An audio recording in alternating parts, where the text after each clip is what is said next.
What's up?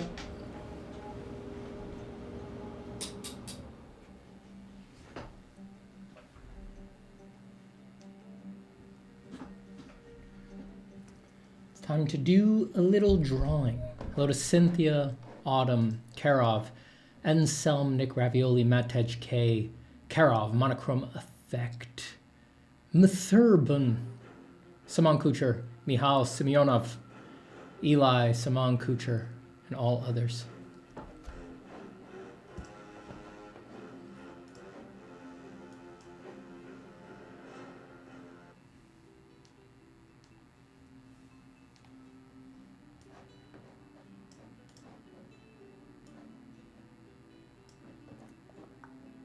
Hello, everyone. Hello.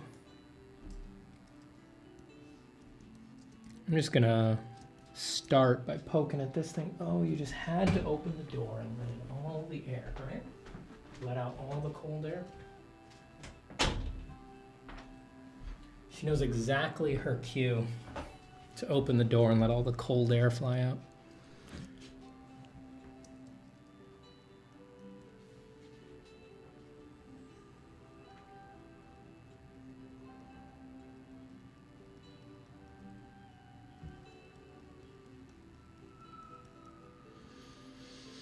Where is Crab? I defeated him.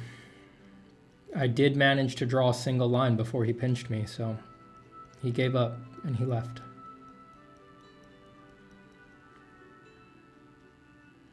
That'll show him.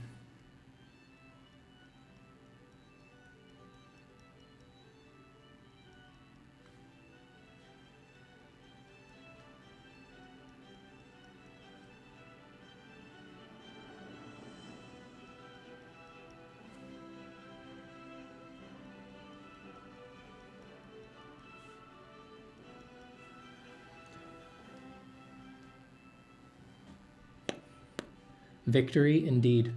This is not my usual time to stream, so maybe we can catch some people here who are outside of the usual time zone window. Maybe they can get their rare and precious questions answered because I'm streaming late.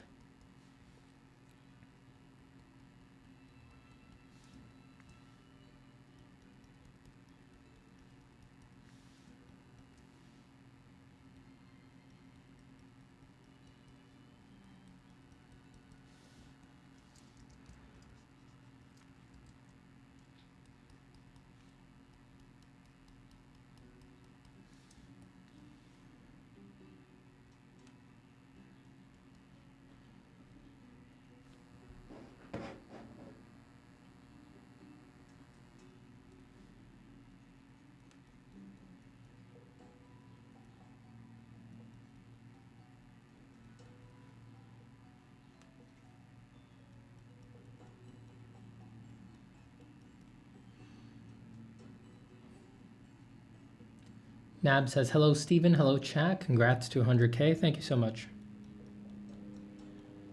I appreciate it.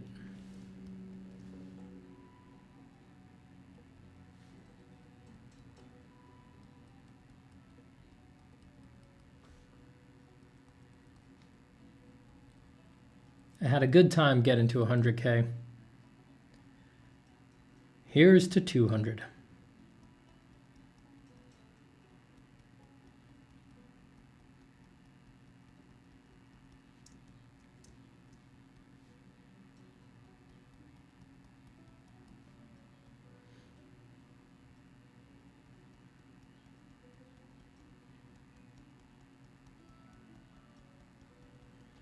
I did truly have a good time getting to 100K. It never felt like work. That was definitely a priority going into it. I was like, if I'm gonna do YouTube, I don't want it to feel like I'm forcing it at any point.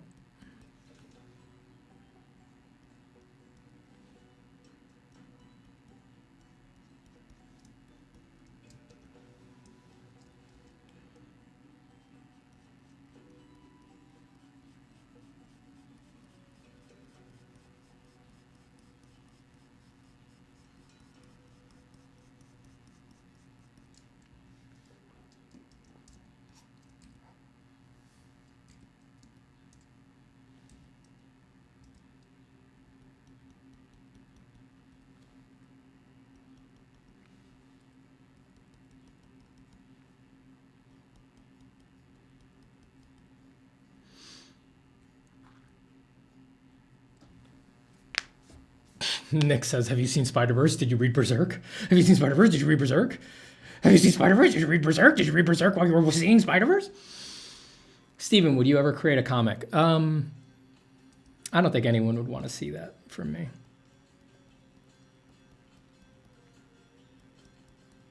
I just, I can't imagine who would want to see beautiful panels drawn by me over and over and over again, like sometimes a dozen on a page. It's just like, it could get to be a bit much, you know? A bit much. Serious answer? I don't know. I mean, I write a bunch of stuff.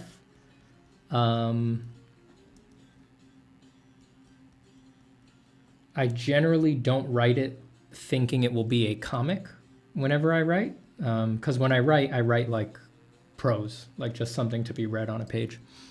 I don't know if the right thing came along. The other thing is that making a comic is a really heavy lift, you know? It's a lot of work and you don't know if people are going to like care early on, which is, that wouldn't be so much of a concern for me, except, like I said, I don't really think in terms of comics. So it's like, if I thought in terms of comics, you already would have seen a comic from me long ago. But since I don't generally, my mind doesn't go that way, the heavy lift is like a serious consideration because it's just not my natural way to present ideas. So it'd sort of be a bit of a reach, and that's just a really heavy reach.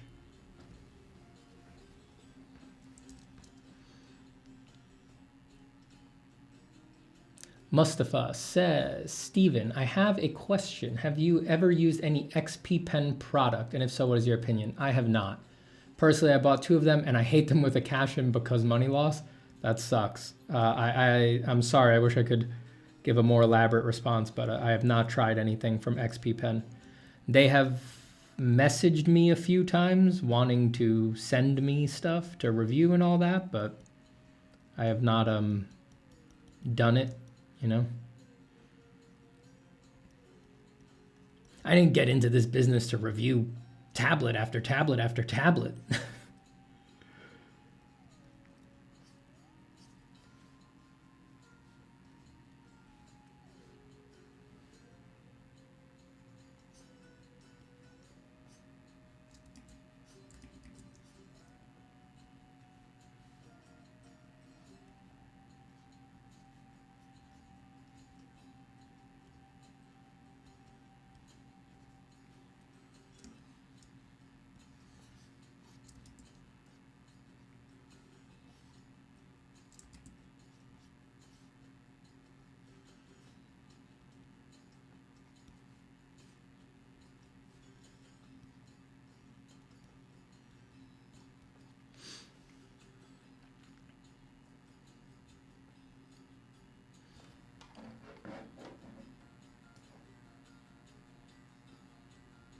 Stephen, thanks for the meditation videos and just offering up your general outlook on art and life and how they intermix. Happy to have provided any assistance on your journey. Truly, I'm glad you like the videos. Congratulations on 100K. Thank you. Thank you.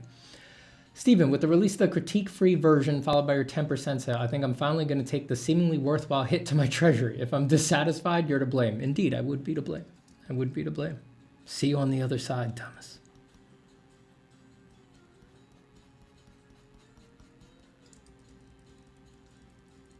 I think we'll be all right. People generally seem to like the product, for sure.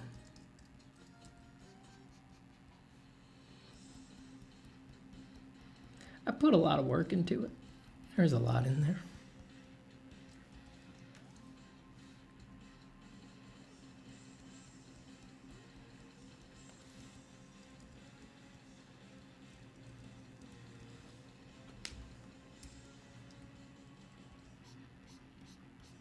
I'm sure interested parties have already noticed because of the icon in the corner, but in case you haven't, in celebration of 100K, 10% off of any version, a form from imagination. I don't know why I had to do that in my wizard voice, but just felt right, you know?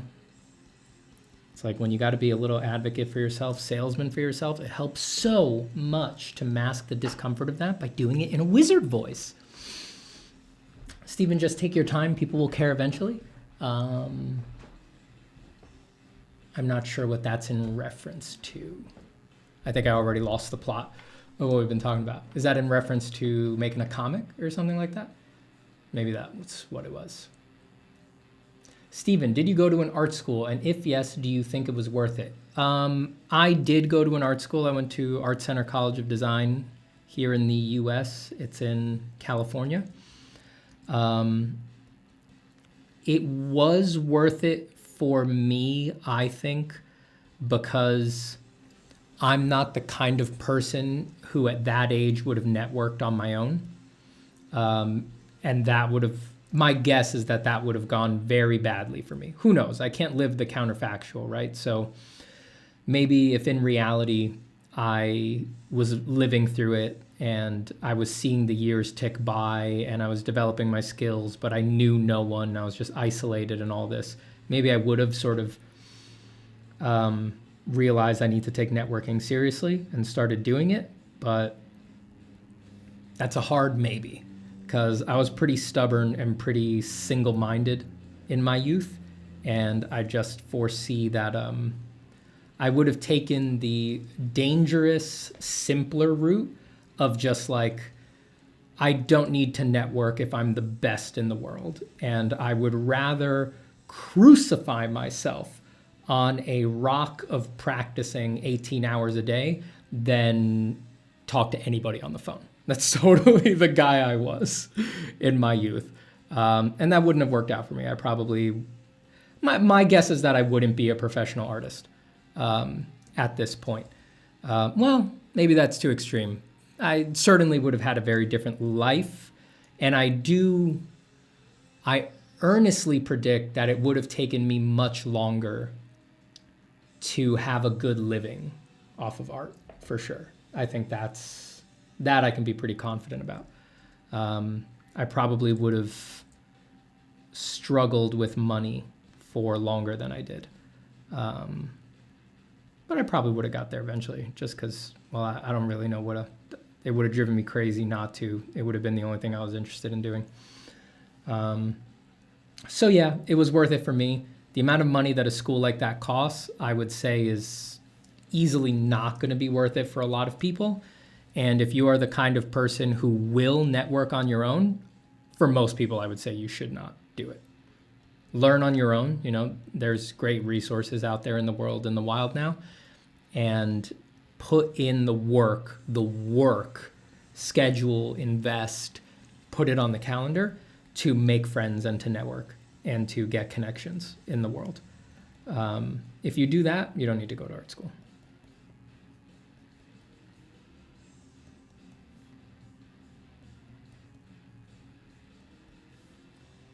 Also, that's assuming you want to have a professional career.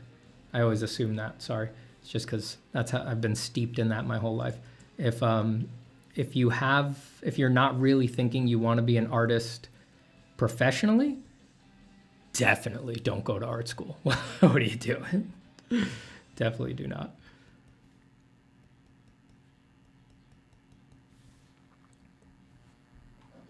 Whoa, stream's late. What's going on? I don't know. I'm crazy, baby. I'm crazy. I had a lot of feedback to do. Wanted to dig into feedback earlier in the day while I had some energy. Oh, crap. I'll be right back. I forgot to feed my dog. Come on, pup. Come on.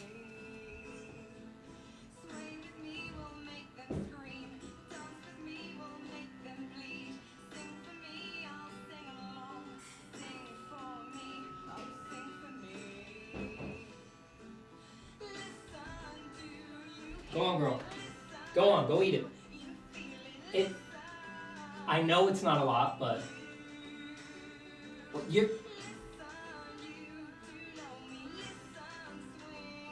just eat it. That's all you're gonna get.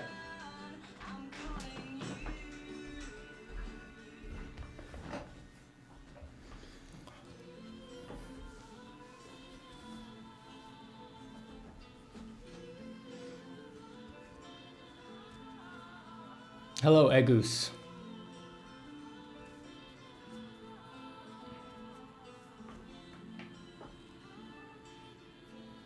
Del Flamingo says, just realize life is unfair to be born in third world country. Sorry, that caught me off guard. Unfair, huh? Going to sleep when Prophet Stephen preaches feels like sin. That is, there's a lot of fucked up things about that message. Okay. Hades OST? Yes. We've been playing that a lot lately.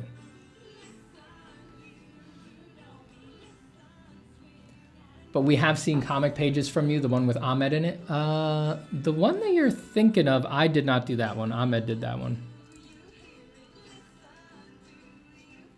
I don't know, maybe I did do one, I don't remember. I've done a lot of art over the years.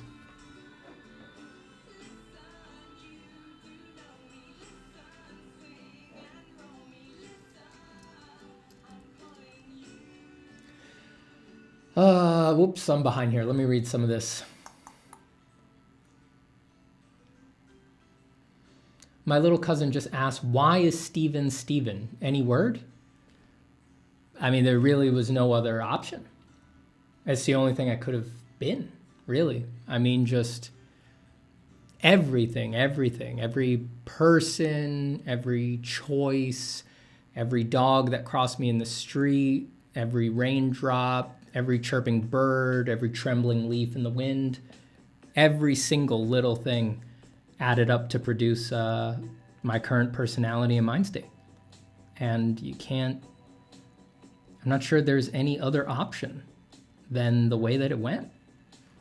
So why is Steven Steven? I think the question might be, how could Steven not be Steven? You know, that, I think that's the more interesting question. All right, let me lightning round questions. Silver Surfer Judgment Day is only splash pages, which may be the format of comic you would make. That's interesting. I wonder how that works out. Make super mean, snarky reviews, a new market niche. Could there be anything less interesting than snarky, niche, sarcastic reviews of graphics tablets? I mean, that's about as niche as it would get. Hey, Steven, did you always have on stream the huge anatomical model behind you? No. I've been streaming for a long time. I mean, I'm at a new apartment now. I used to stream with just, my desk used to be with, there was no space behind me. I was right up against a wall. There was no room to have anything behind me.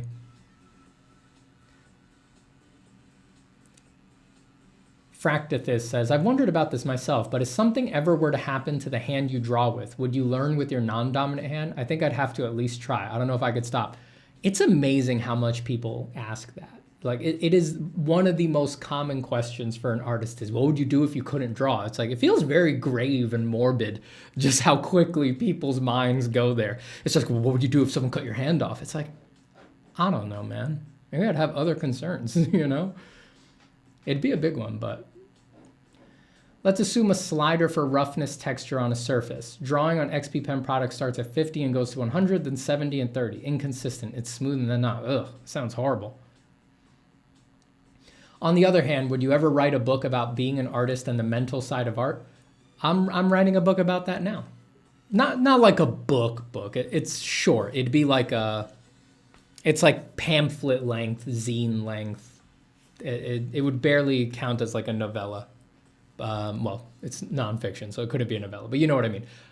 A short write-up about that stuff. I've been working on that for a couple months now, maybe more than that, a few months, I guess. I could hopefully have a version of that out in the wild before the end of the year. It won't be like print. It'll be like, I can't afford to print and ship stuff like that, but I just saw there was something I wanted to contribute in that side in a way that was just like cohesive and, you know, it could all be collected in one place. So I'd have that out for digital download, get as a PDF or an EPUB, ebook, hopefully sometime before the end of this year. I still got a bit of writing to do there. Do you think form from imagination is valuable for somebody that already drew well due to some dark data in it, or is it just a really good tutorial? By dark data, do you mean like secret data? There's no secret data.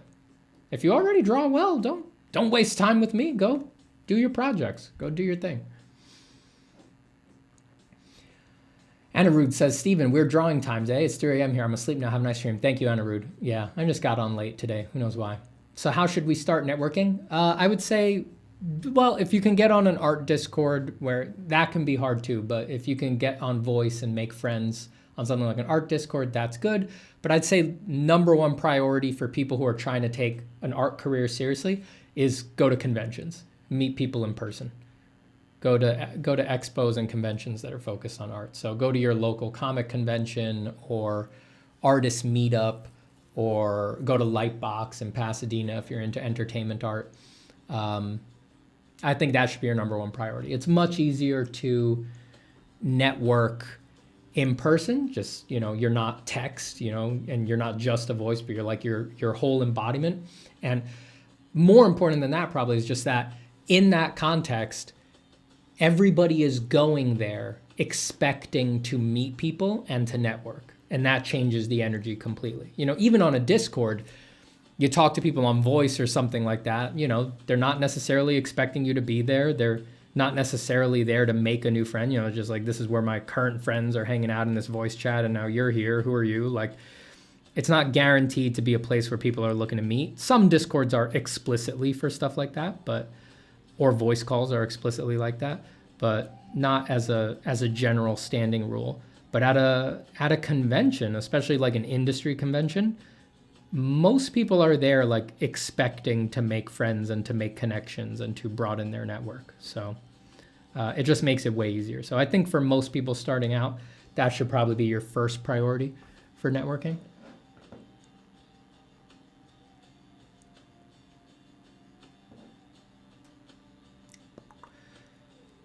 Steve, is this for the same product as the Mushroom Skeleton people? It has the same rendering style. Yes, this is not the product though. These are some tests that I was running. I just wound up liking this drawing on its own, so I thought I'd poke at it a little bit more.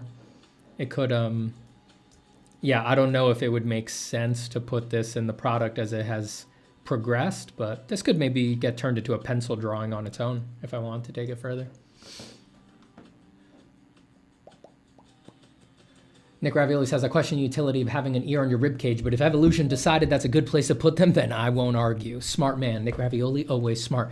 Nabs, while being at the topic of networking, do you have any tips for beginner professionals to network, aside from scheduling time for networking? Like I said, go to cons. Go to any environment where people are already expecting to meet people. I think that's a good place to start for most people.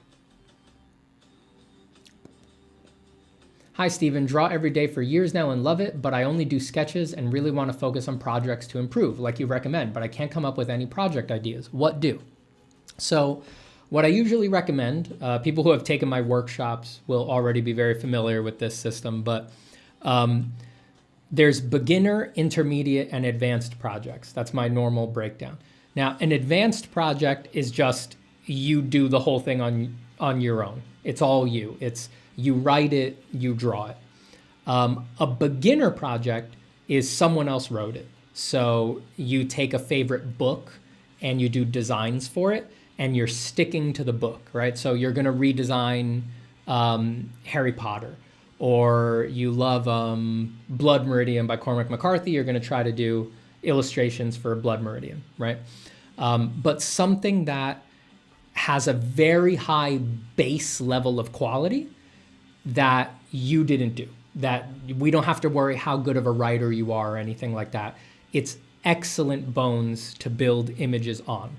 That's a beginner project. That is hard enough. And I think that's where most people should start if they've never done a project before. And if you're interested, an intermediate project is you still have a basis, like a book that you're going off of, but you flip it in some significant way. So there's a lot of ways you could flip it, but an example would be to change the genre in a way that is really significant and makes it so that you have to write around certain problems. That I would consider an intermediate project. So an example of that would be like if you did science fiction Game of Thrones. Like, you have all the characters, you know how long it is, you know what the key moments are, but there's some writing that you need to do to make them make sense as a sci-fi instead of a fantasy. So that's an intermediate project.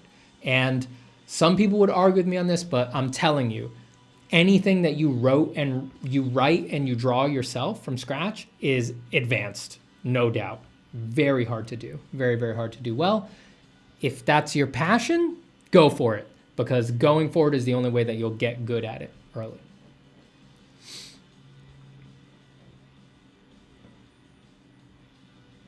Because only Steven could ever Steven in the way Steven does. That's right.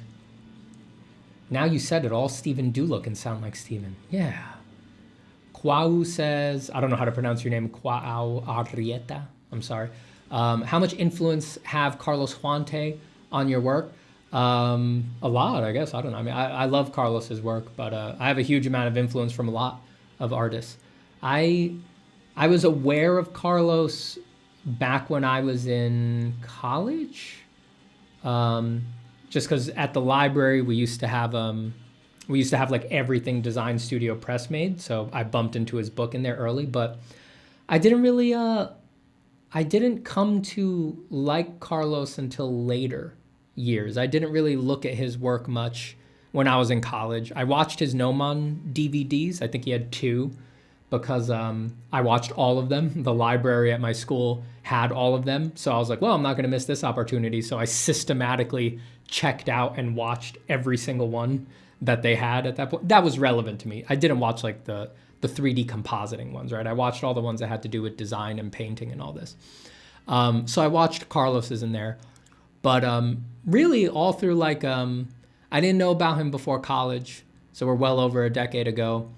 And I watched his DVDs, but it didn't like really like, I watched them and then I didn't go back to his work. I was drawing different kinds of stuff at that point and for many years after. And then when I was leaving college, I was asked to work on a movie called Rest in Peace Department that I had some stuff going on in my life. I couldn't take the job, unfortunately. But in the talks about the job, I became aware I would be working with Carlos Huante on that one. And that was like, I hadn't thought about him in years. And I was like, oh, Carlos, yeah. And I started looking at a bit of his work and I was like, damn, he's good. And then I left it again. And then, I don't know, there was another long period where I was really, spent more of my time referencing, most of my life as an artist, I've spent referencing like the academic painters. They were always my biggest influences, especially Sargent and a lot of Renaissance work. That gave me, copying Renaissance work and all that gave me my obsession with anatomy and all this. And then probably around 2015, 2014, I want to say. Maybe, yeah, somewhere around 2015, like right before I moved to New York, I started doing a lot more like anatomical transformation stuff. I had always been doing creature design, but I didn't do a lot of like messing with people. You know, my creature design interests before that were a lot of, I'm sorry, I'm just ranting now. I like musing about this stuff. My creature design interests were more in the vein of Neville Page before that time. You know, if I was going to do a creature, it was like, it's a lion plus this, or it's a rhino plus this, or if a salamander had a horse anatomy or something like that. Like that was the nature of my creature design thinking. And then, yeah, around 2015, spurred by a personal project that I was putting together that called for a lot more like anatomical transformation of human figures. When I was doing the research for that, I was like, Carlos is really good at that. Now I remember. And that time when I went back to look at his work, probably because it was relevant to a project I was putting together, I was like, then it hit. Then I was like, shit, this is one of the best guys ever. This is one of the best guys ever. And I've been a big fan ever since. All right, that's my long answer to that. Weird question. How old are you, Steven? Why is that weird? It's just a number. I'm 33 years old. Why is that weird? Could it possibly be because you want the number to be very high so that you can set up this nice little comfortable zone for yourself where you're like, all right, well, I'm only 19, Steven's 33, so I have so and so many years to be better than him, and all right, I'm doing okay, I'm not that old yet, I could definitely get there in that many years. Is that what you're doing? Is that why it's weird to ask me that? Are you putting up that little safety bubble for yourself? How are you going to feel when I show you the work that I did when I was 19?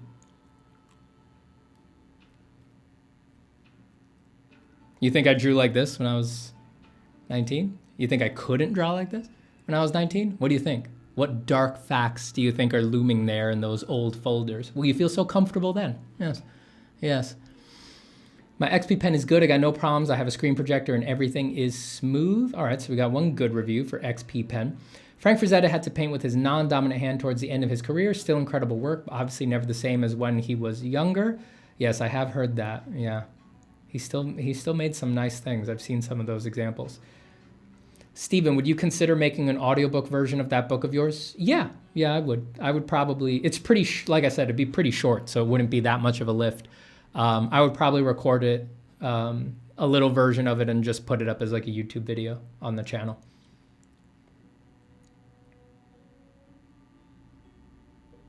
Chat concluded that Steven is immortal. I am so behind. All right, I'm looking for specific questions. Magnus says, hello, I'm happy you're here on this planet. Thank you, Magnus. You're very kind. Mulayen says, wait, is this live? Yes, it is.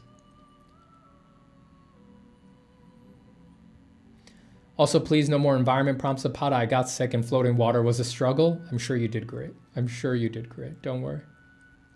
Any advice on starting and running a successful Patreon? Don't ask me. My Patreon's not huge. There's definitely people out there who have much more robust Patreons than mine. My Patreon is basically a tip jar at this point. Steven, did you ever have a job that weren't anything to do with art? Yeah, worked at a pizza place. Yeah. Kid jobs, young teenager jobs. I spent a long time smelling like garlic knots. But I'm fortunate that most of my life, most of the jobs I've ever had, most of the money I've ever made is from art.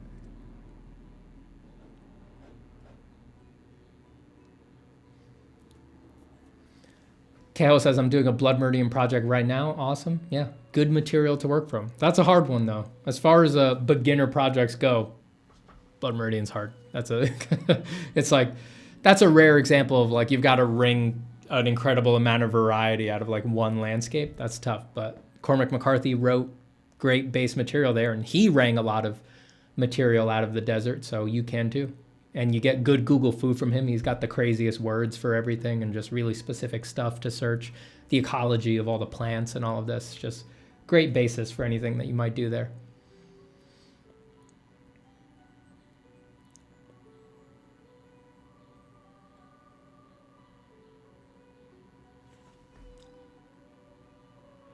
May I know what your advice would be for freelance artists who struggle to make money? I was unable to get this answered yesterday. It's hard. I mean, there's only so much I could say, there's two paths.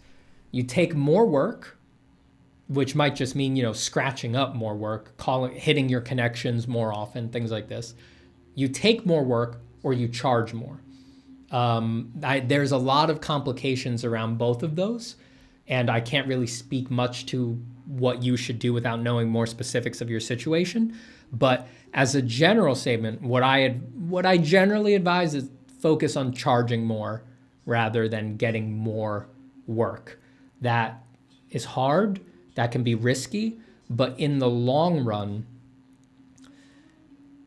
this is my opinion, right? So don't base everything off of just what some guy on the internet says, but in the long run, I think it does better for people, is more robust in the long run, to have pushed your rate high than to have a low rate with tons of clients, because culture changes, things move. I mean, God, with AI, low-level commissions, really, a lot of that stuff, people might use AI for those kinds of things.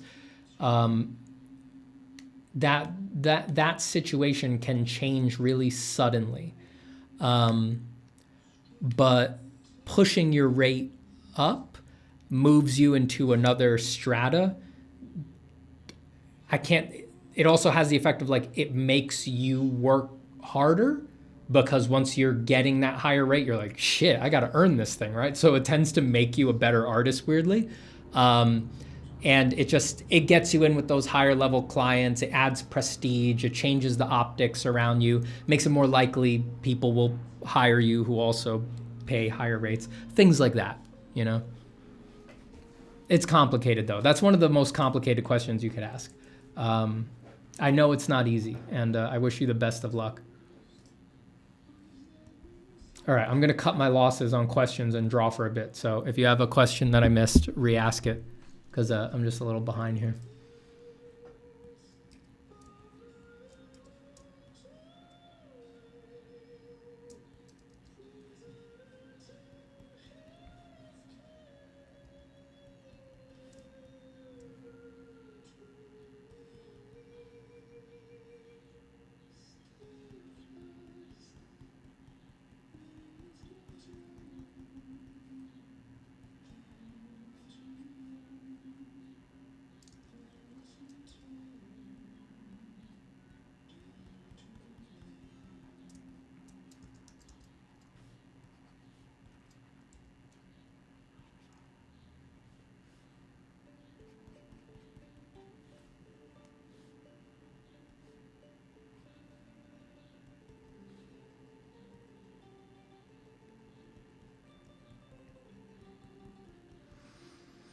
Have you heard that Steam banned games that used AI art? Yeah, I did see that.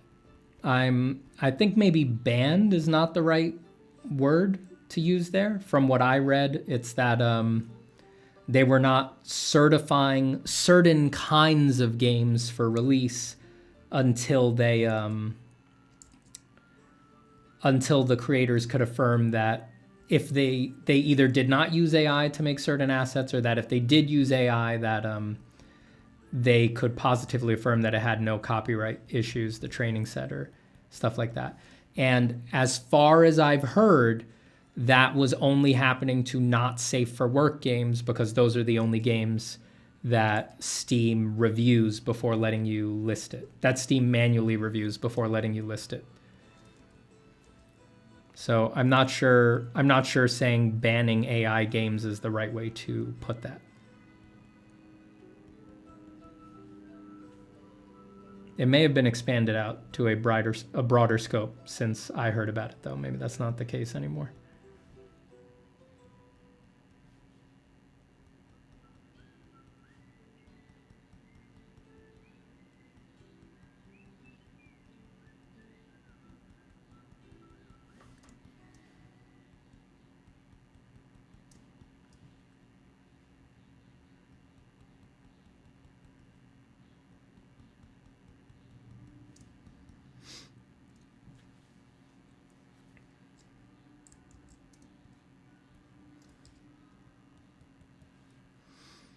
Joey Mars, how are you, buddy?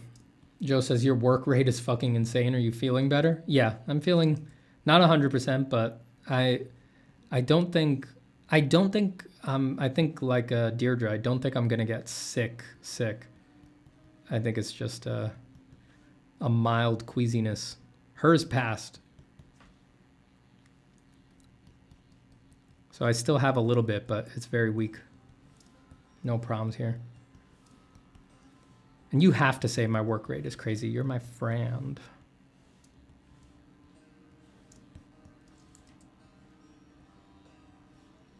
But we all know my work rate's crazy.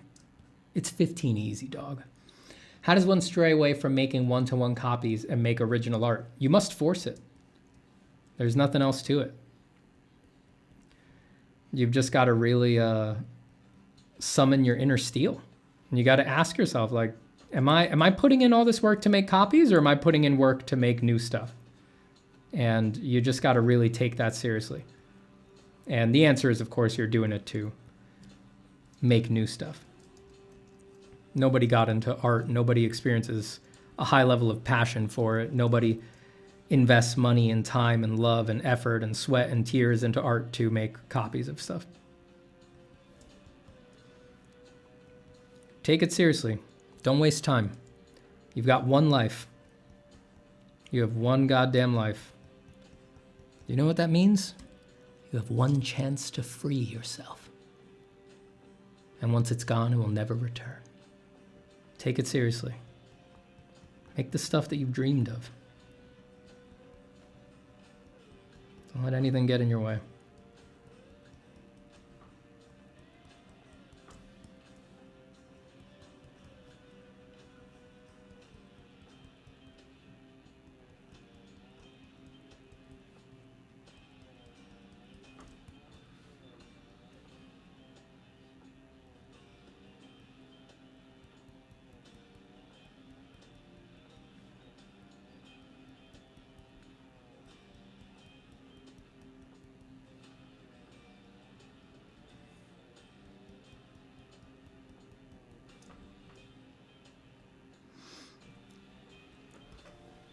I'm back. What did I miss? Not much. Free from what, senpai? Free yourself. Break the golden fetters that you crafted for yourself. You know, from the doldrum of that Monday morning mediocrity that we tend to consider the average mind state. From going long, sometimes weeks, months, years-long periods of just feeling like all you do is shit you hate. Like you're not, this prison of feeling like you're not living up to some image of your potential, that you're not doing the things that you love, that your day-to-day is somehow not aligned with your deep values. I mean, that stuff eats away at people. It really starts to add up after a while.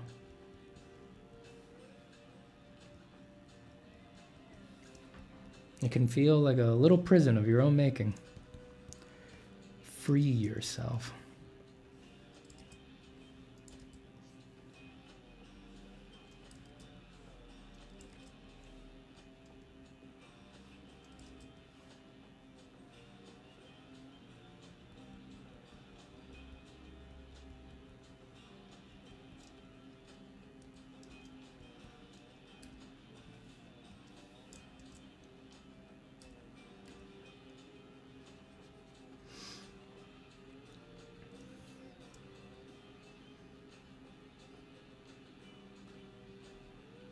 Do you know how hard it is to draw a ghost playing a dobro? What the? What? What, son? What? What are you talking about?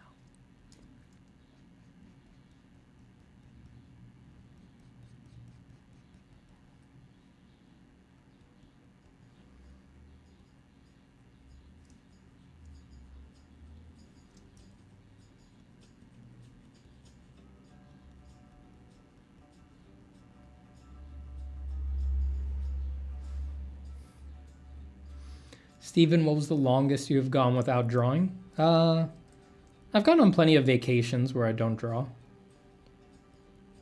I usually bring stuff with me, but then I'm so excited to see things and all this that I don't do any actual drawing. So, longest vacation I've taken in a long time is like 2 weeks, so probably something like that. You better believe I'm looking at art in those 2 weeks, though. Usually going to museums and stuff like that.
I don't really have enough room here around the crop marks to do this the way that I want. I should probably transform this area.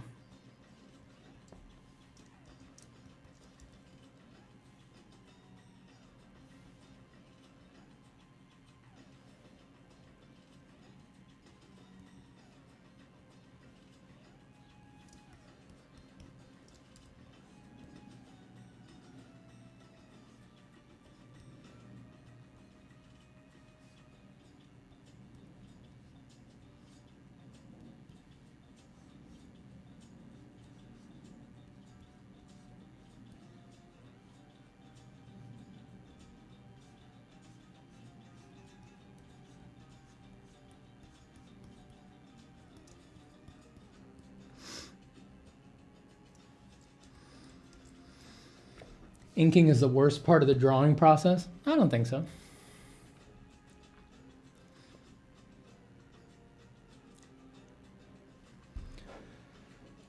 Damn, it's getting hot in here, dude. Even at 6 p.m., the heat doesn't let up in New York City.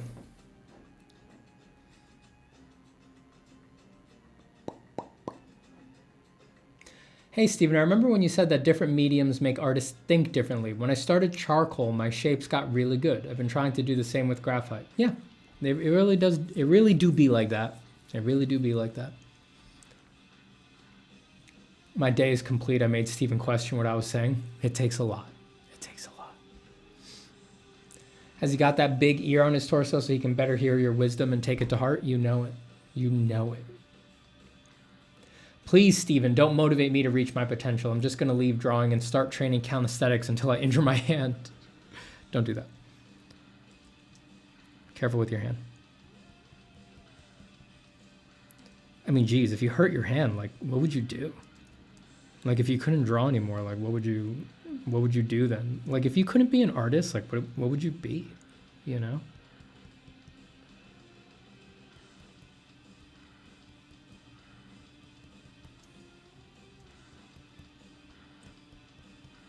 Whenever people ask that, like, if you weren't an artist, if you couldn't draw, what would you do? Like, what would you be? There's such like a weird, like, there's such a weird tone in there of like, you're so odd that obviously you couldn't do anything else, right? Like, you'd be dead in the ground.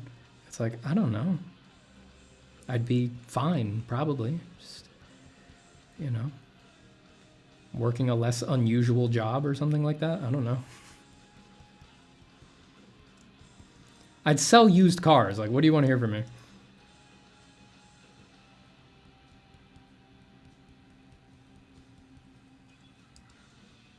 I would be trying to make people realize the inherent peace that is available while buying a used car.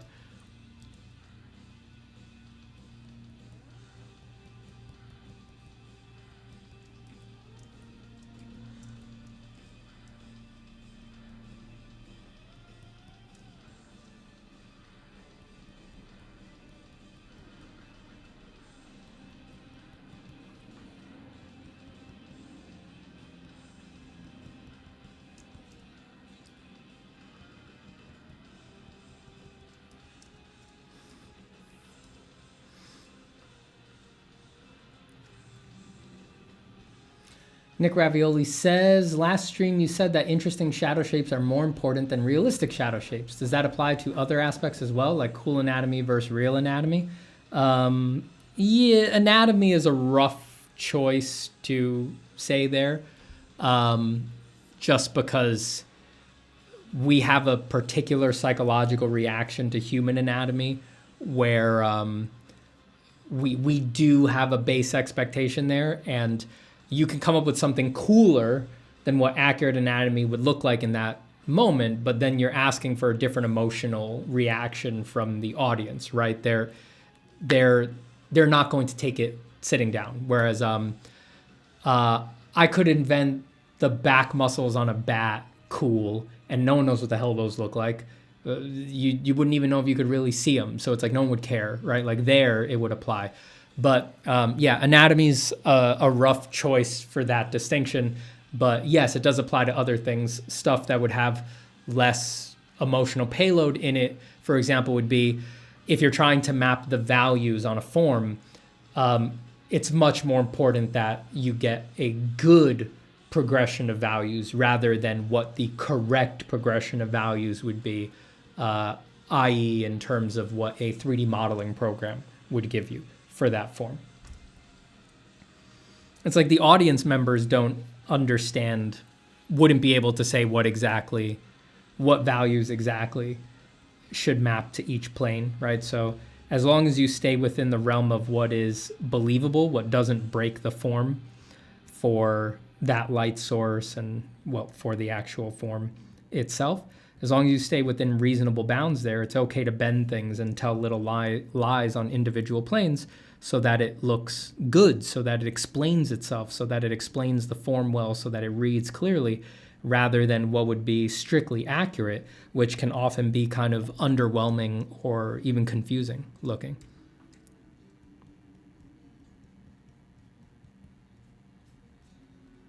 There's nothing like inherently great about correct values, correct perspective, you know, lots of you know, you'll be laying something out in perspective and you'll be working within the bounds of the correct perspective system, and just in a way that you couldn't have predicted from the beginning. As you map out buildings or something like that, you'll find that the correct answer of this edge of this building and this edge of this building is that they overlap exactly. And it's like, is that useful? No. It's like you're just getting a horrible tangent that will confuse the viewer, so you lie. You make the perspective incorrect, you move one edge up or one edge down, or you bend a VP a little bit so that it reads instead of being confusing looking. Clarity, coolness, always more important than what is strictly speaking correct.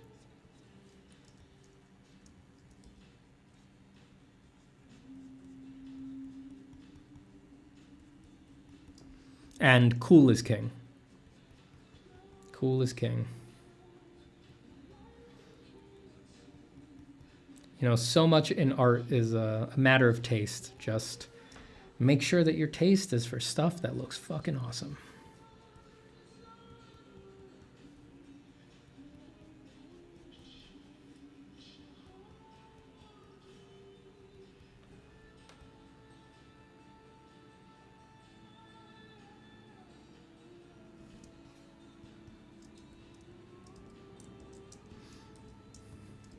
Good night, TB. Goodbye, Stefan.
Stephen, I have a philosophy question. What is the difference between stalking and binge watching?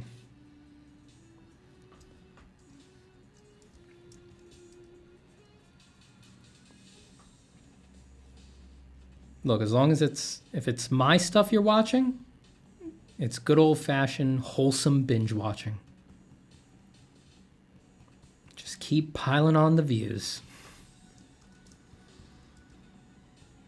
If it's for other content, it might be stalking, and you should be very cautious. In fact, you should probably cease the behavior immediately and just add a lot of Steven Zapata art videos to your Watch Next playlist. That advice goes for everybody.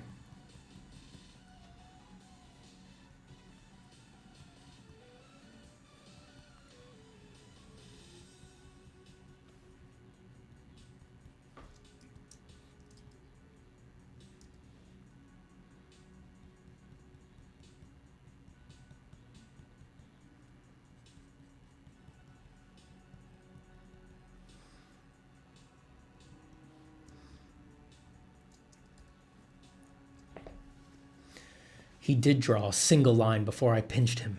The skill on this man is incredible, says Crab. Even Crab, my arch nemesis, has to acknowledge my incredible skill. Even Crab.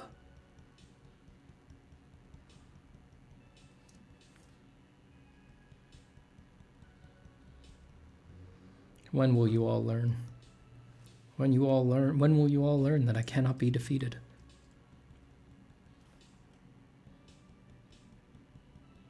This is my lion's roar. I am dominant.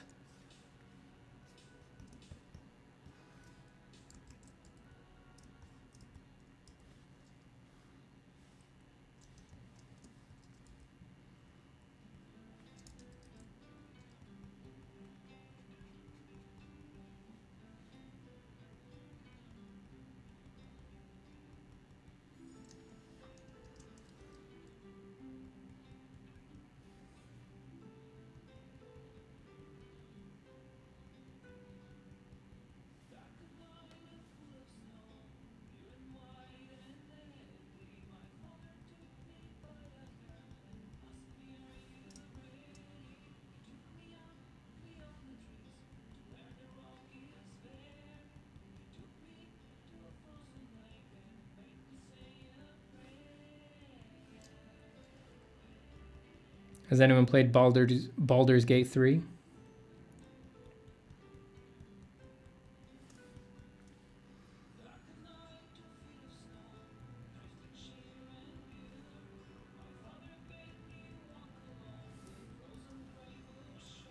I guess if you have, you're probably playing the Act 1, which has been out for a long time, actually. Oh no, I bet people who have Act 1 saves end at the end of Act 1 that was in early access. You guys probably went straight into Act 2, right? So you are seeing new content? Good, bad, exciting, promising? Anthony Walker says, this looks scary. Yeah, forget that. You know, every now and then, you know, we draw something scary. Joel says, hey, Stephen, what are you drawing on? This is the Huante... what's it called? This is the Huante 24... The Huante 24-inch. Is it the 24-inch? Probably someone in the chat. I have it in my... The description of my stream has it in there. If you scroll to the bottom of the description, I have the Huante that I'm on listed. It's the 24 4K Pro, something like that. I always forget I have that written there.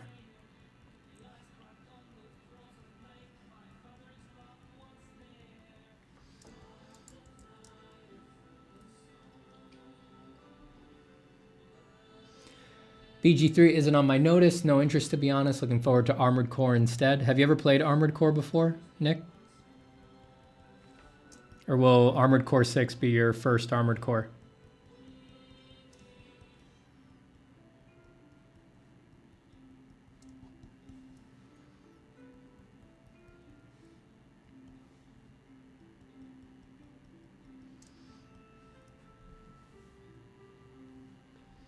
Oh, look at that. Early access saves are incompatible with the full release of the game. Go figure. Seems like a weird choice.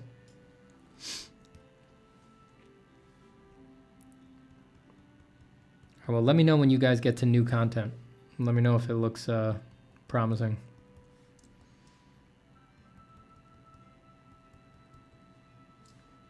Let me know if it's the RPG masterpiece that everybody hoped for.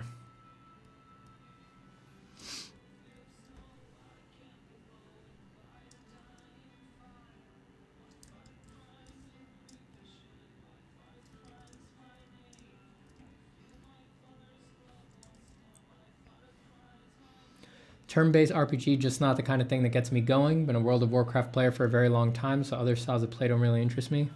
I see.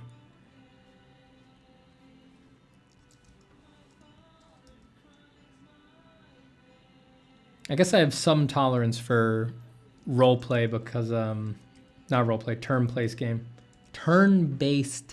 games, because I did play games like Final Fantasy 7 and 8 and 10 when I was young. Those are fully turn-based.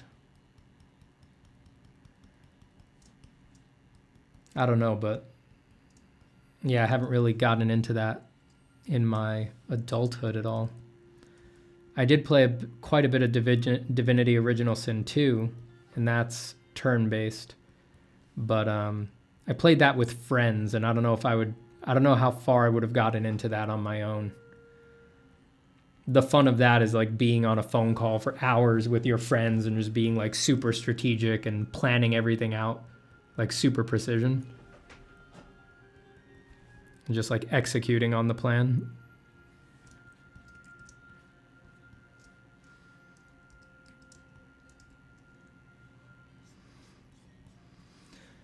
Steven, have you ever heard of Disco Elysium? If not, you should really check it out. Yes, I have heard of it. I've never played it, but I'm quite familiar with it from the not having played it perspective. I've seen the art. I know a bit about the story. It's been I've worked with a few students on projects where Disco Elysium is like a major inspiration and stuff like that, so I'm quite familiar with it.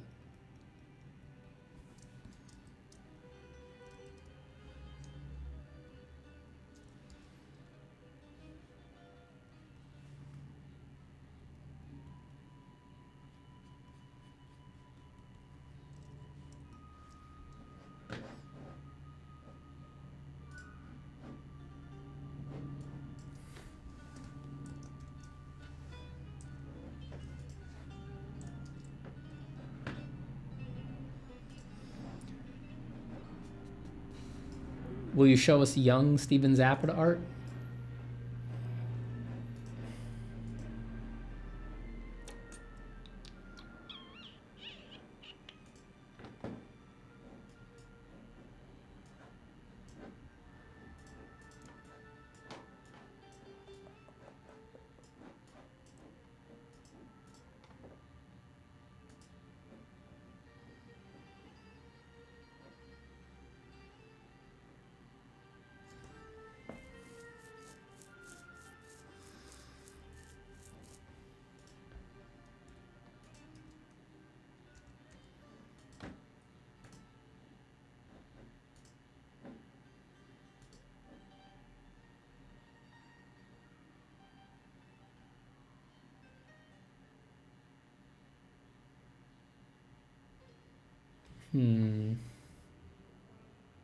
Hold on, just looking for something over here.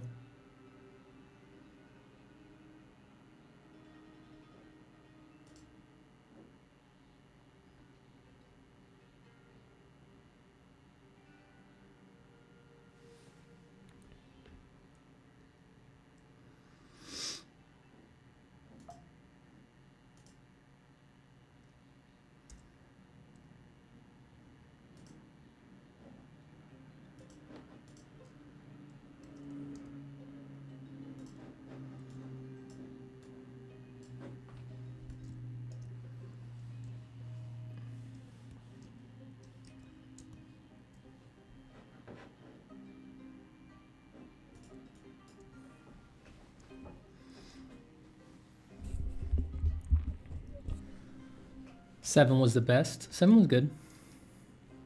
I played the whole damn thing. I definitely enjoyed it.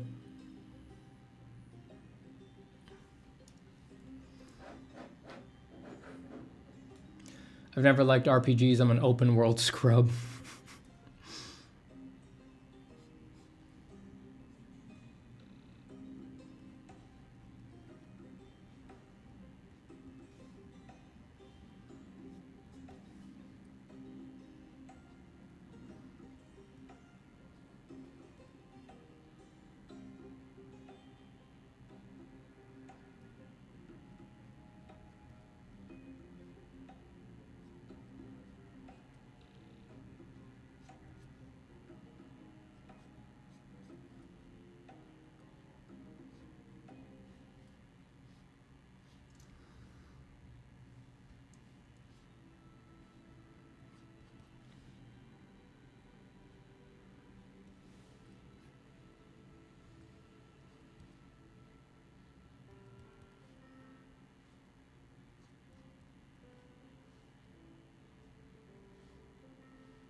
Christian Nee says, sick drawing, bro.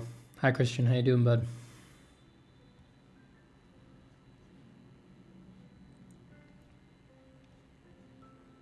I did an interview for Christian's Sketchy Bam podcast recently. Did you put that out yet, Christian? I might have missed it.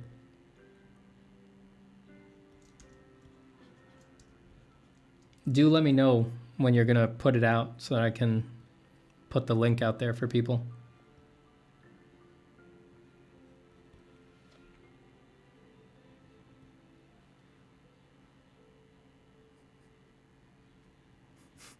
He's looking at the reference, goddamn cheater. Ma'am, officer, I swear to God, I saw him looking over at his second monitor way too often. Him must have been looking at reference. He thought he could fool me, but I'm too smart for him. That's right off him, sir. I saw him run with his Huey on right off in that direction. Running full speed knowing he'd been caught, that Steven. Go get him, boys. Go get him. That'll teach him.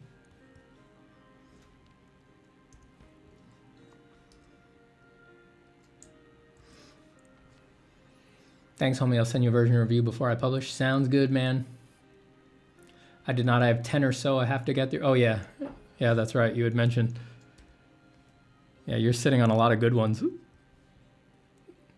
That guest list that you told me about was high end, brother.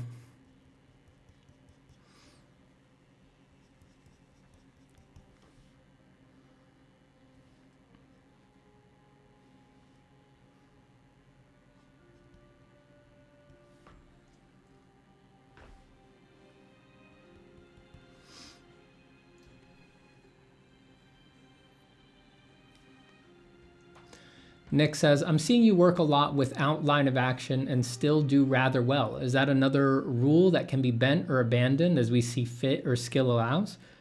I don't know if line of action is really something that's like abandoned. It's just, do you necessarily need to draw it every time, right?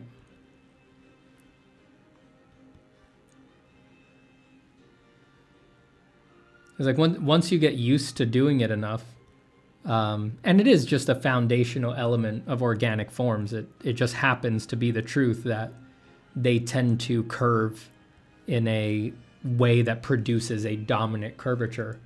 But yeah, do you really always need to be drawing the line itself to do that? Or once you get the gist of it, once you kind of know the way it pans out, it's like if it's always, all right, there's the line, and then I encapsulate it with these two surrounding contour lines, how many times do you need to draw that center line? It's like, if you can just imagine it, why not just jump to the enclosing counter lines? Like, it doesn't change anything that there's no drawn action line running through it.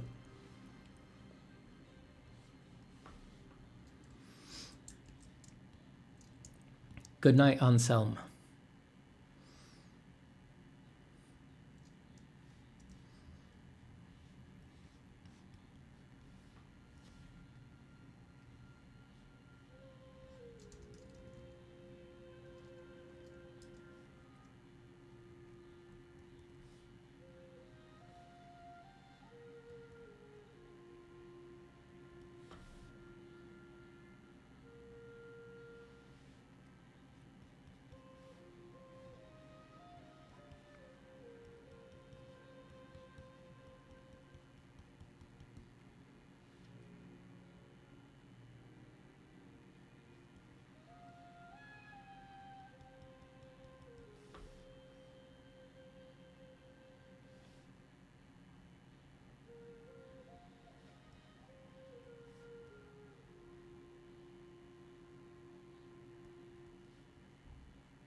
Send him to drawing jail, says Matej.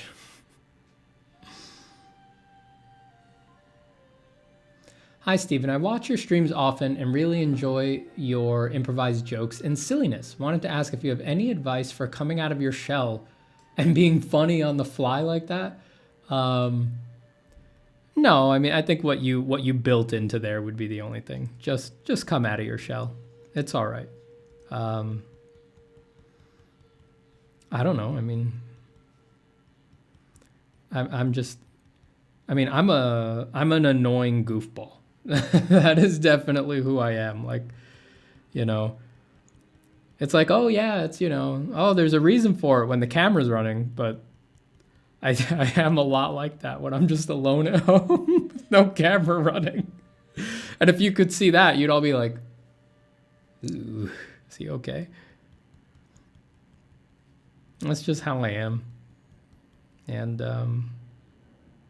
yeah, you know, set up, if it's because you're trying to like be online more for promotion or sharing your art and stuff like that, like, you know, art is the kind of thing where people generally, not always, but generally are kind of, if they're into the art, they're interested in sort of where it's coming from, what you were thinking. So there is a good reason to just be yourself, to just be who you really are. Because there's no way to get that out of the art anyway, you know? And if you're worried from the like, the is it cringe side of things, I talk about it on stream often, but like, is there anything more cringe than thinking you're supposed to be a cool guy?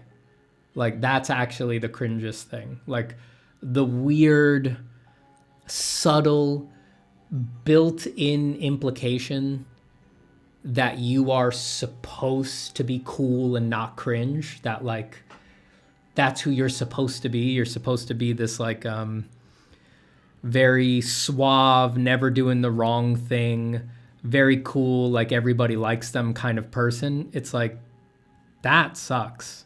That's the bummer. Like, of course you're not that. Who's that? A few people in the world are that by accident.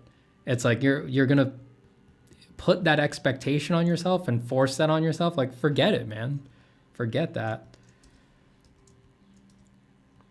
Just, yeah, you're a complex human being. You contain multitudes. Guess what? Some of it's a little cringe. It's like, it's all right. Just accept it. It's not a big deal. Everybody's got that in them. Be yourself.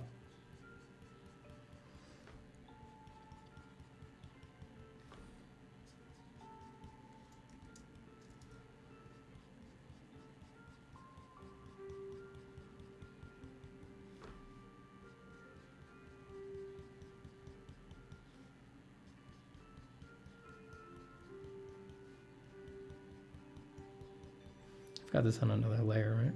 Okay, good.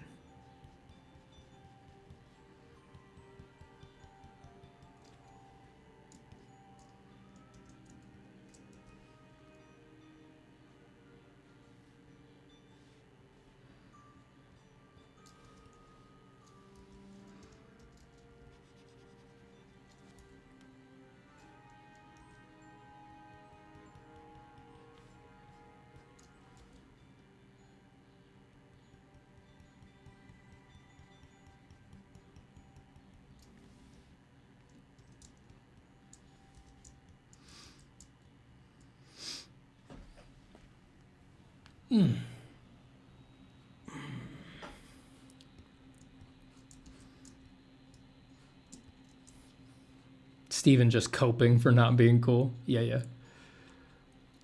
Exactly.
And turn the AC on in here.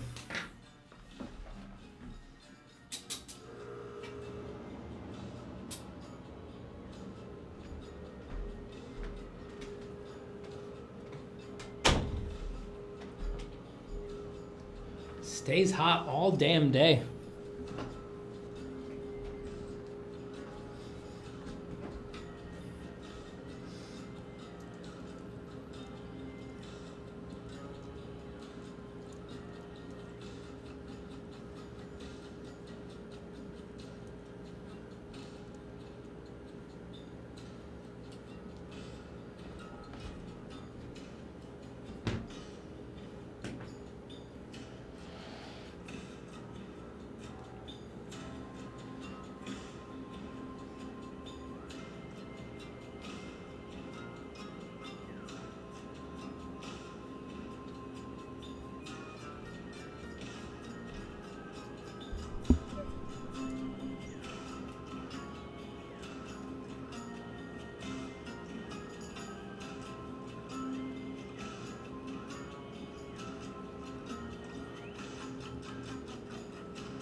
Is this Dungeon Sith? No, this is the soundtrack to Hades.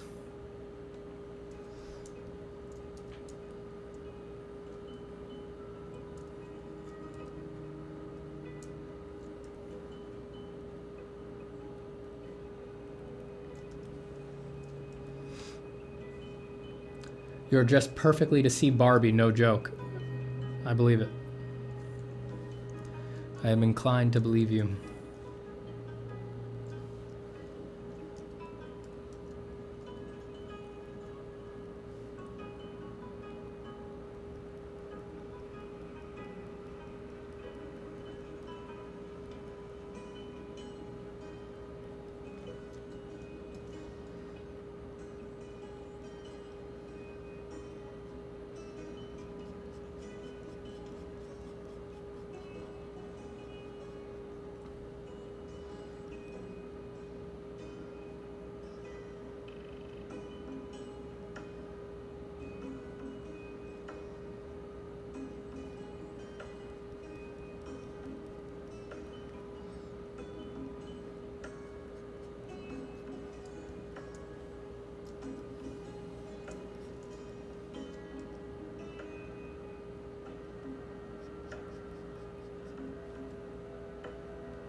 Speaking of which, what is on my screen? An ear and some other stuff? Yep.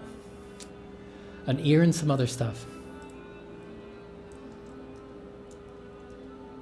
Thomas says, Father, I had to pick up a record. Forgive me for my sudden departure.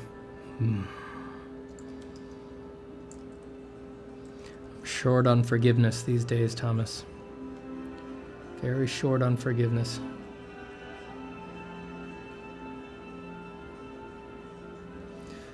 I have a little bit of tolerance left, but forgiveness?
What do you think about Hades being probably the best indie game ever?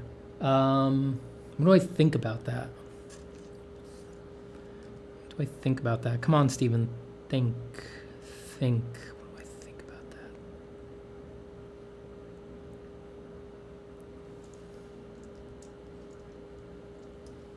What do I think about that? Shit. It was a very good game.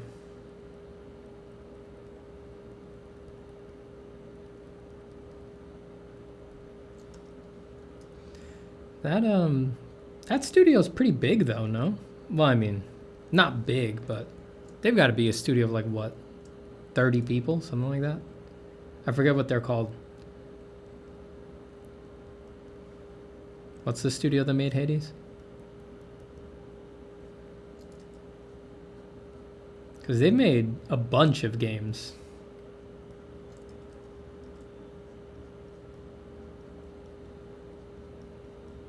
And Hades wasn't like their first success, right? They've made a few successful games. Not on that level of success, but...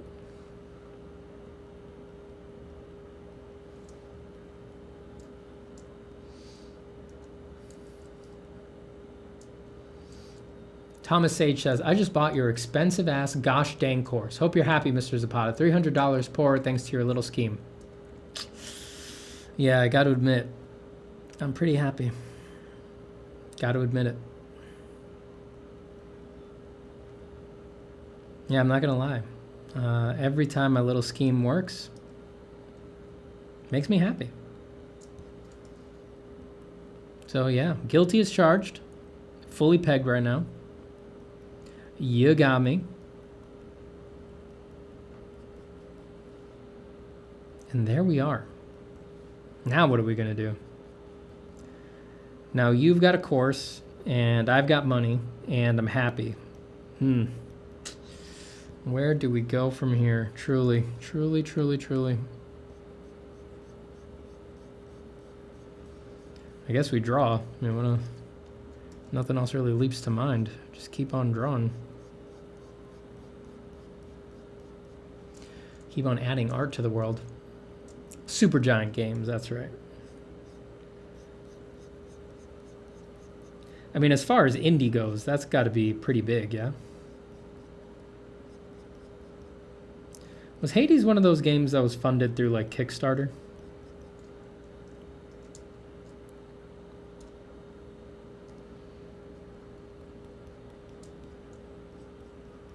I feel like I remember something about that. Or at least it had, like, a really long... It had, like, a pretty serious, like, open access thing going, right?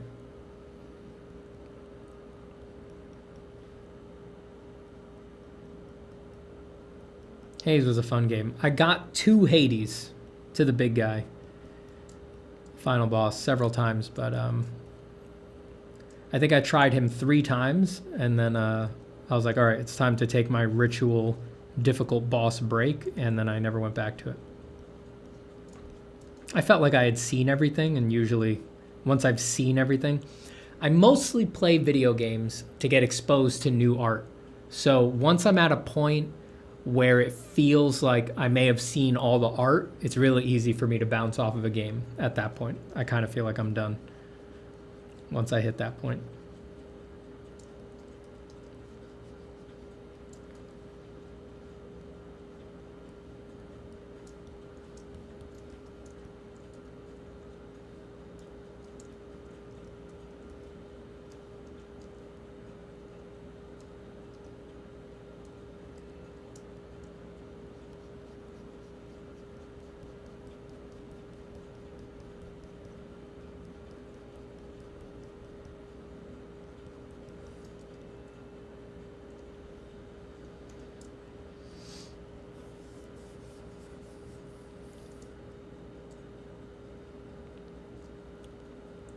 Pry13 says, what do you think about Berserk? It is the best indie game. Did you read Berserk? Are you going to draw Berserk? Can you draw Berserk?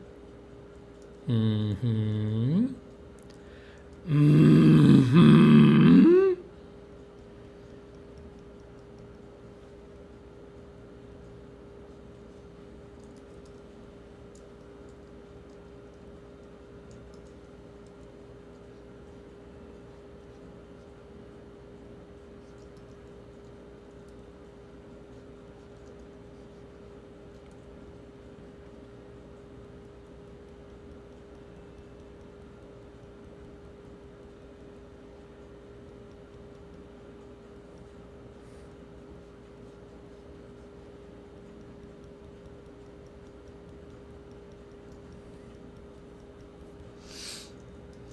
Dude, Berserk is long as hell.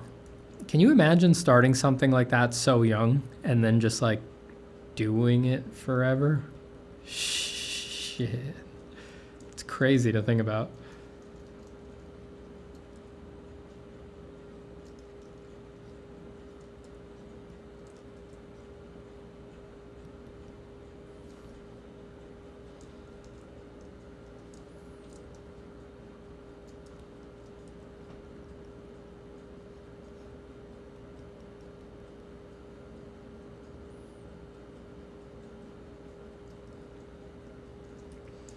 I squiggled those in because I don't actually, I think I need to resize that stuff and probably redraw it because right now it's all in the crops anyway, but.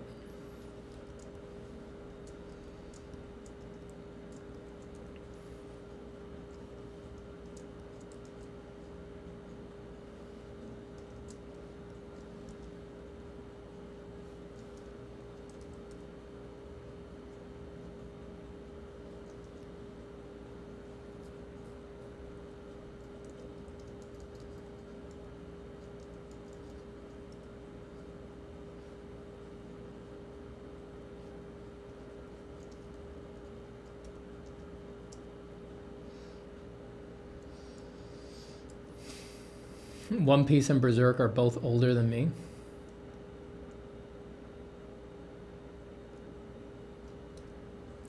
And they've been making them for a long time.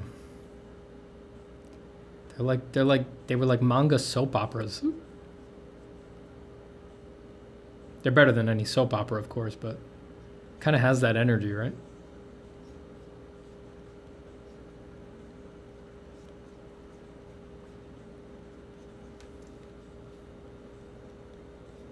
Just like this perpetual release kind of thing that lasts 30-something years.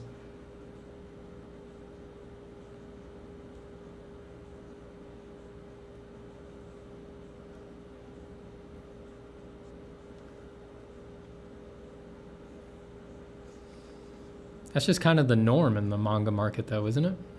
I don't know. Are they all like that?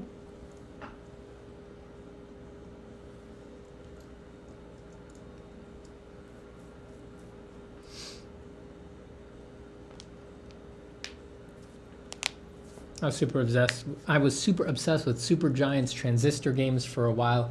Gorgios. Yeah, that sounds familiar. That was another one of their past big indie successes, right?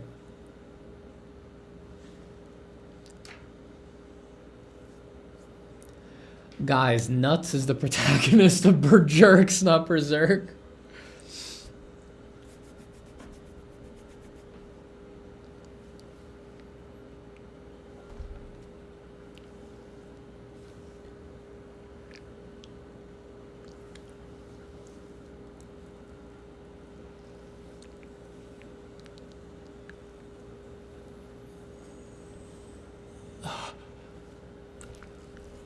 Nuts is the protagonist of Berserk. Getting tired. It's later in the day for me than usual.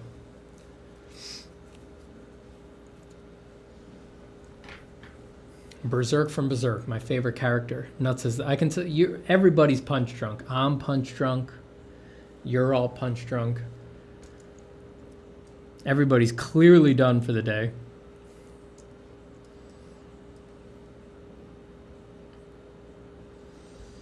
Woo, boy, I can't wait to punch my ticket. 15 minutes from now, I'm out. I'm going to a new ice cream joint tonight. Getting sweet, sweet, brand new ice cream with the wife. Out of here. Once that work whistle blows, I can hang up my pencils, punch my card, get my drawn money, get out. Go get a peanut butter chocolate something. Peanut butter chocolate something. Peanut butter chocolate, that's the best. Maybe a banana. Maybe a banana. Peanut butter chocolate with maybe a banana in there. Thank you. Thank you so much.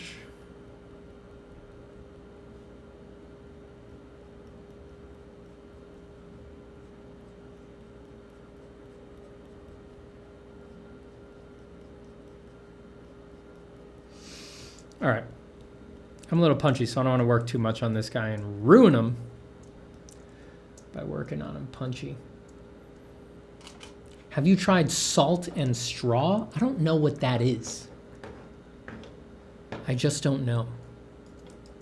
I don't know what you're talking about. Stephen, without discussing any details, can you discuss how much of a percent YouTube revenue makes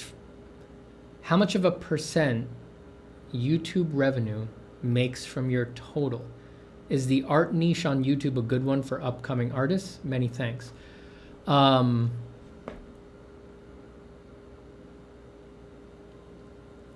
YouTube, strictly speaking, do you mean? Like ads and stuff like that? Nothing. I mean, I make almost no money off of that. Art in general, I could turn off all the ads on all the YouTube videos and it really wouldn't make much of a difference.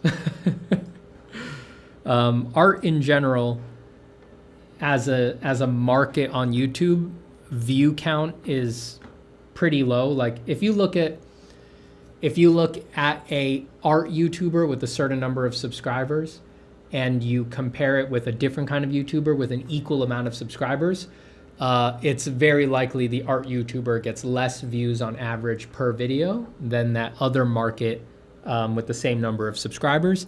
And views at this point are the only thing that factor into YouTube revenue because it's all based on exposure to ads. So I guess if you're doing the shorts, I think the shorts do sort of a revenue sharing kind of a thing like TikTok, right? I don't know anything about that. So if you're doing a lot of shorts, maybe you could make more money there. But yeah, views are all that counts for making money on YouTube, ad money. It's not a lot. Like I said, it's less than other markets with similar amounts of subscribers. I make almost no money off of ads. Sometimes people are really nice and they donate on stream. That's a little bit of scratch, but yeah, it's not a super significant amount of my my money.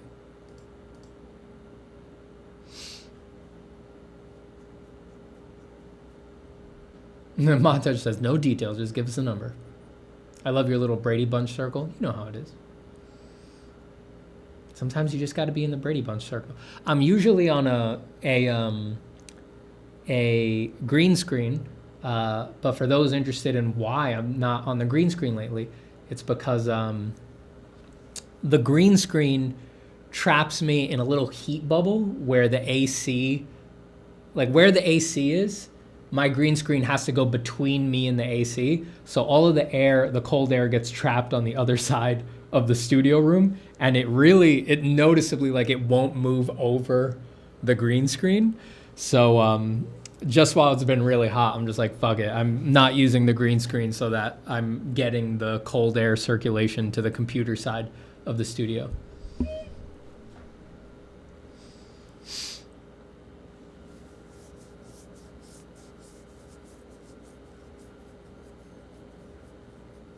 On53 says, that's really helpful to know. Many thanks. Really surprised, to be honest, since you are a big YouTuber within the art space.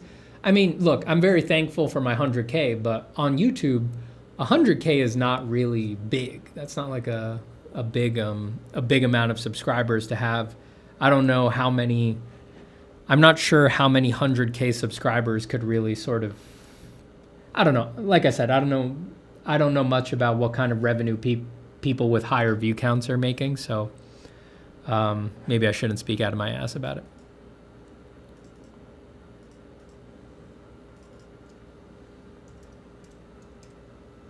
There's YouTubers that have, there's art YouTubers with way more subs than me, you know, up in the millions, and I'm sure they could live off of their ad revenue. I don't know if I would ever go that way. I think it's almost inevitable that if you live off of ad revenue, it kind of kind of creates a churn on videos, and I don't really want that.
I have an idea for another mushroom man. You could make him dominated by red cap mushrooms and encrusted with diamonds.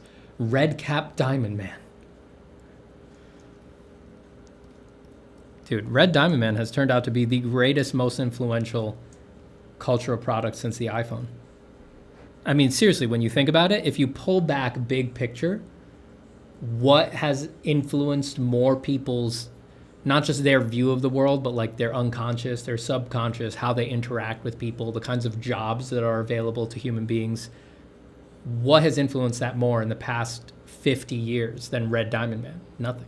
Nothing. Red Diamond Man is number one. Absolutely. Red Diamond Man is number one. Red Diamond Man more important than the iPhone.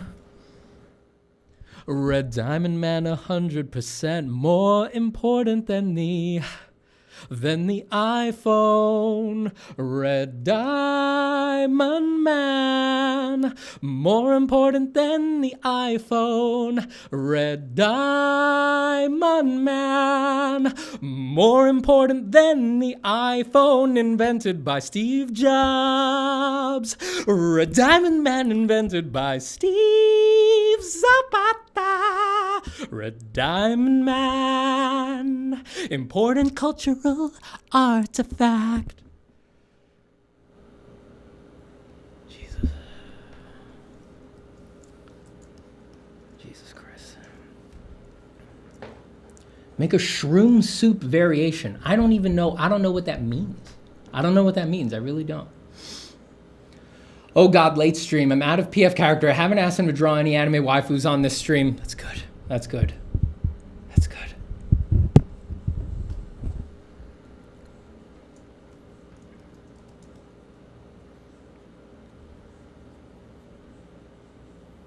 You ask any kid in the world and they'll know who Red Diamond Man is. That's guaranteed. That is 100% a fact.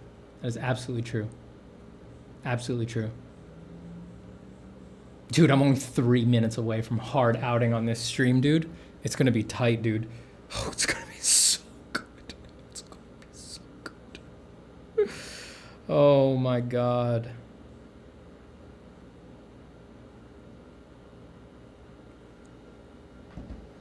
Red Diamond Man is your son? Yes. Oh yeah. Stephen Jobs.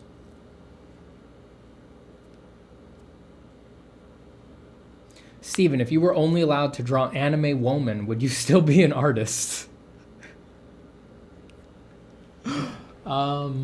Probably not, no. That, we've all got to have a line. And I think that's probably my line. If a genie cursed me so that I could only draw cute anime girls, it'd probably be time to hang it up.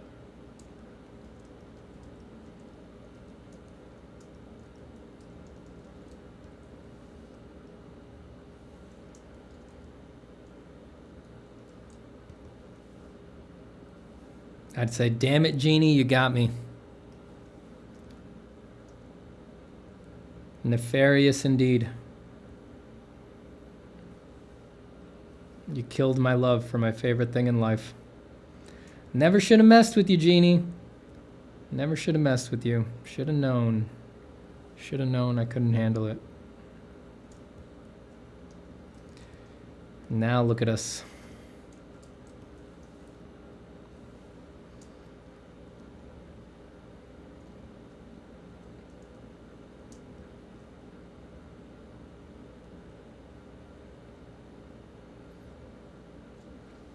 Karov Sav, is there anything better than watching Steven Zappa sing about Red Diamond Man at 3 a.m. when drawing? I think not. I think not.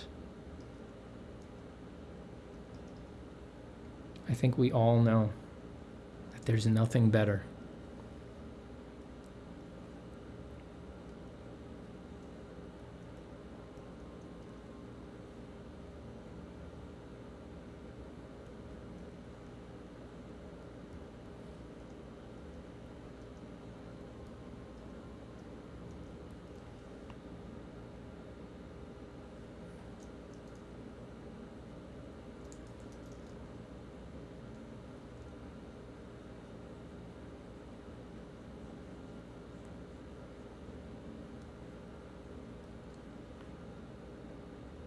All right.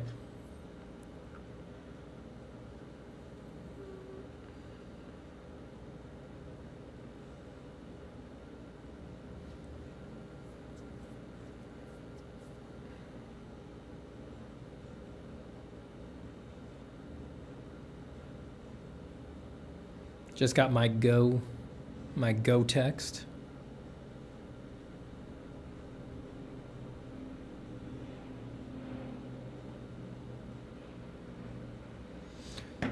All right, everybody. We got a little drawn in today. I don't know. I was thinking of painting on this guy for a bit, but I got to go. It's time for me to move on with my life. We did do a bunch of work on this guy, though. There's something there. There's stuff to investigate there. So it's time to say goodbye, my friends. I'll stay on for a minute longer if anybody has any last-minute questions. Love you immensely, Father, says Red Diamond Man. I love you too, my son. I love all of my creations. Hi, Stephen. Will you ever make another episode to the Eternal Chronicles of Stephen Zappa, or is it just a one-time thing for the intro? No, I have ideas for other episodes. I just need the time to. I need the time to make them. I have one that was in progress. I have one that was in progress when the AI stuff started hitting, and then that derailed it. I had someone helping me with it and everything. I was paying someone for a little support to make things go a little faster for some of the things I wanted to do. I'll get back to it at some point. I mean, it is the most important story ever told, so... Stephen, my creativity comes at night, but I don't have energy to work at night. What should I do? Switch your energy to the morning. I think it's really rough on people who try to do their art after work at night. I think that's really tough. For most people, it's just like, just facing the fact. It's like you just worked a whole day. Like, of course, it's going to be hard to make art. Do it in the morning. It'll only feel uncomfortable for a week or two, and then very soon you'll just feel totally normal working in the morning. In general, if you really love your art and you want to go to the next level with it, I think it's always a good idea to make it so that your art gets the best part of you in the day. So do it first before you spend your energy on other things, you know?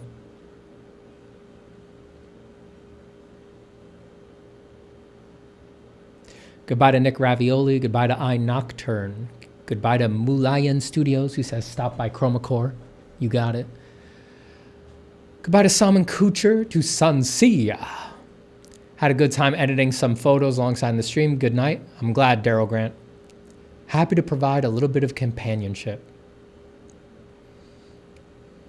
the lack of goblin drawings on this stream lately is a matter of concern. You know, I provide valuable products in so many different niches and avenues that, you know, I couldn't possibly service them all in every single stream. But you stick around long enough, you're going to get what you need.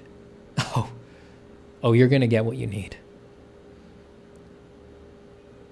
iNocturne says, LOL, my creativity is switched tonight. I can't do it at daytime ever. I guess that makes sense. You're literally Nocturne is in your username. So, hi from Ukraine. Hello from Nueva York.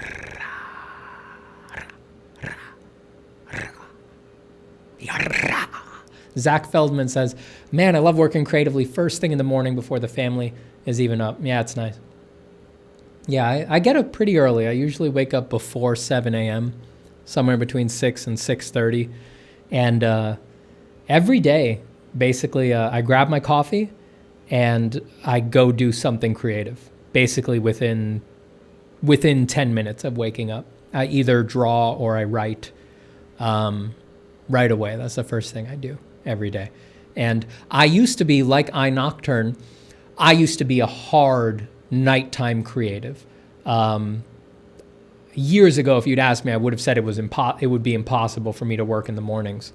I was a stay up till 3 a.m., 4 a.m. kind of a guy, and I'd wake up late. So I know it can be switched. I had an external reason for that. My wife is a real morning person, and over the years, she slowly started dragging me to wake up earlier and earlier just because I don't know how else to put it. New York City, you live in tiny apartments, and she wakes up at 4 a.m., 5 a.m. and starts banging dishes. So it's really hard to stay asleep. So eventually it started creeping. I'd wake up 15 minutes earlier, 15 minutes earlier, 15 minutes earlier. And now I'm a morning person. Now I wake up at 6 and I go to bed at like 9 every night. So it can be switched. It can be.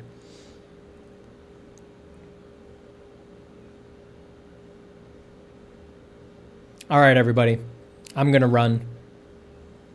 Artistic Spartan says, damn, I got to start getting up earlier. It's nice. It's a nice, quiet time.